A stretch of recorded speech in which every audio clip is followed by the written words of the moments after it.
Hey guys, this is Jack, and welcome to another review film with the Flip Minnow HD. Please leave a comment below on how you like the quality of the camera. I filmed using two lighting conditions. One is natural light, which is the video of the iPhone OS predictions, which for tomorrow, and also today. This is artificial lighting. So let's get started with the review.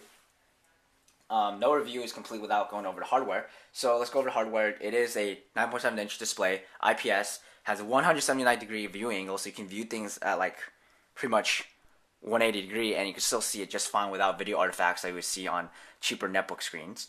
1,000 points of touch, color display, better than a Kindle, and the Nook and whatever else other e-reader that's with e-ink. Spring Design Alex comes to mind. Oops, hit my tripod here. Sorry guys. Oh, you can still see it. So it has Wozniak signature on the back, which I got it signed. Third one to get signed. The Wi-Fi antenna is actually located behind this black plastic apple, and no doubt the aluminum backing will, the aluminum unibody casing will affect Wi-Fi signal strength, which has been reported. But for me, I have no problems. I still get 3 bars, even though I'm like freaking 40, 50 feet away from my router. Or not maybe that's a bit exaggerated, but I mean, I don't have any problems with my Wi-Fi. And yeah, so it's got the headphone port on top and a microphone hole. It's got the sleep wake button. I initially thought this was the mute switch, but it's actually an orientation lock. And when it's pressed downward, or relative to the home button, when it's pressed downward, it will lock onto an orientation. So if the orientation is actually activated right now, and it's locked to being this mode.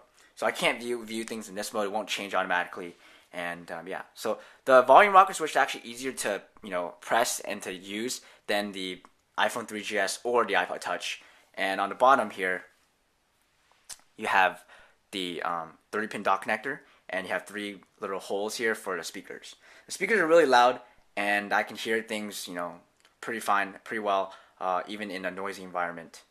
So it's really thin, feels kind of weighty because of the glass and aluminum. That actually really adds to the weight. And yeah,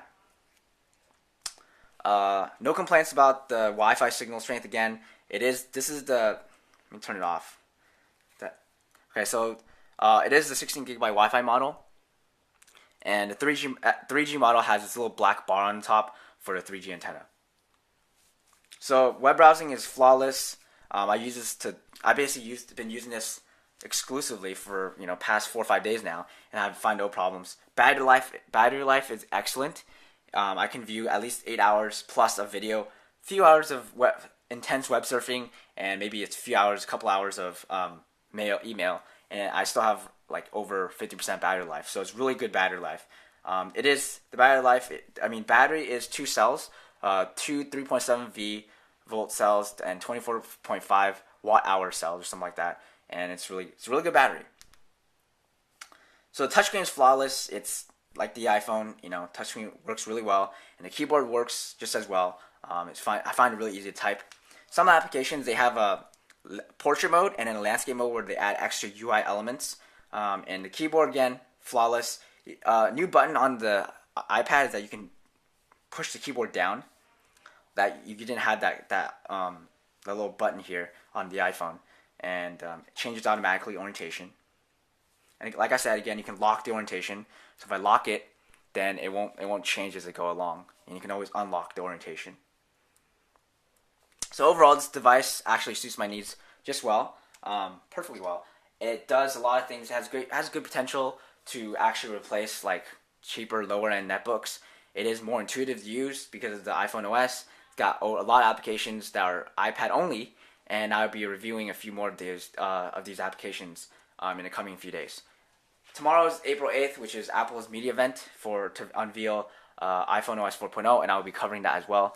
And yeah, so what really makes this device a winner is that it's got a nice display, got a nice OS that is very, very easy to use, very intuitive.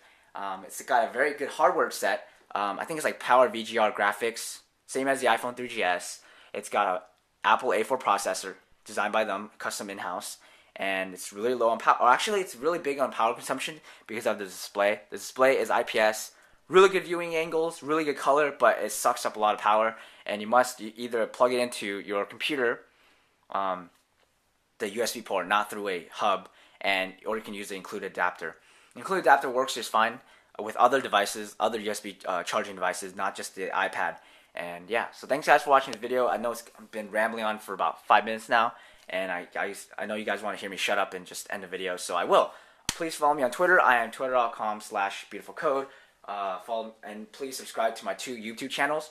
One is Snow Leopard 2008, and one is the iPad Reviewer. So check out the iPad Reviewer YouTube channel for iPad exclusive content, or exclusive iPad content, I should say. And yeah, I'll end the video, and I'll see you guys later. Have a nice day, guys.